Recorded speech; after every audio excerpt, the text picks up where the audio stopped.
Well, hello, everybody. It is a Thursday episode of Ask the Pastor. And today we have questions from my wife, Amy Burstall, regarding the star over Bethlehem. And I will read the question. This is regarding the star over Bethlehem. How long did it continue to shine?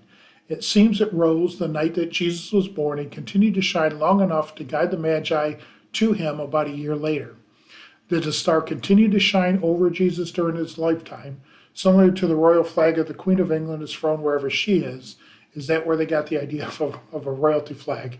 Is the star still visible today?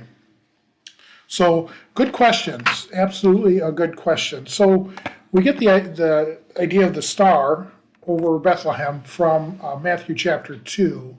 And it starts out when King Herod was the king, obviously, in the area. We have this visit from the Magi, and so it is believed that the Magi came roughly a year and a half later, because later in the story, it talks about Herod wanting to kill all the infants 2 years and younger, because he didn't know exactly when Jesus was born, but for some reason, the Magi thought this was important to visit Herod, and so he got that idea of a time frame that the baby Jesus was born. So there's nothing that says that it was came into being on the night that Jesus was born, but it did appear at some point during Jesus' life, during Jesus' infancy, which led the Magi or the Zoroastrian priests or whatever from the east to find him. How long did it shine? I really have no idea about that. The reality is, astrologically, they can't really pinpoint a star any time frame that we believe Jesus' birth was. But we believe God can do marvelous and miraculous things, so that's okay. It did not continue to shine over Jesus wherever he went while during his lifetime. Otherwise, it probably would have been mentioned at some point in the Bible. So what do we do with all this?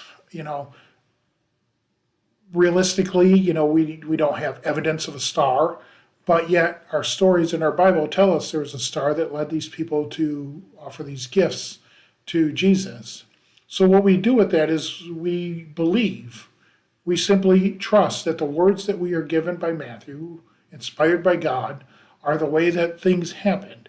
That there was something in the sky that led them to this birth of the Messiah. Whether it's a star or not is kind of immaterial, but something led them to Christ. Something led them to Emmanuel, God with us, being born that day. And that's kind of the message that we should take from this, is that something draws us to God. Something draws us to that little baby that may or may have not have been in the cradle at that time. Something draws us to Christ, his love, his mercy, his peace, his grace. And that was with him his entire lifetime, not necessarily something in the sky pointing in his direction, but something points us to Christ. Something points us to God. And so that is what we should take to heart in the story. It may not have been a physical star. Who knows? Maybe it was, and that'd be great and special, but something led the Magi there, and something leads us constantly in our lives to Christ. And that's kind of where we need to take that by faith. It's less about the analytical side about it. It's not like a math equation or anything like that. Something led them. Whether it's a star or not is, kind of immaterial. Something did.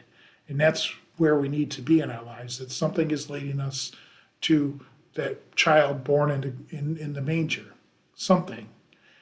And so, Amy, I hope this answers your question. It's a really good one. I know you have about 5,000 more that I need to answer, and we'll get to them.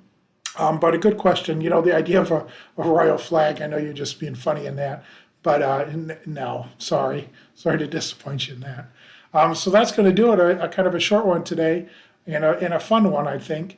So continue to send questions. I need more. We're kind of running out, actually. I've got about 10 more questions, and some of them need to be lumped together. So continue to send your questions. The email address is on the page right here, and we will answer them.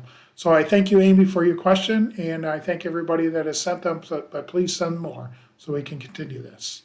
Have a great day, everybody.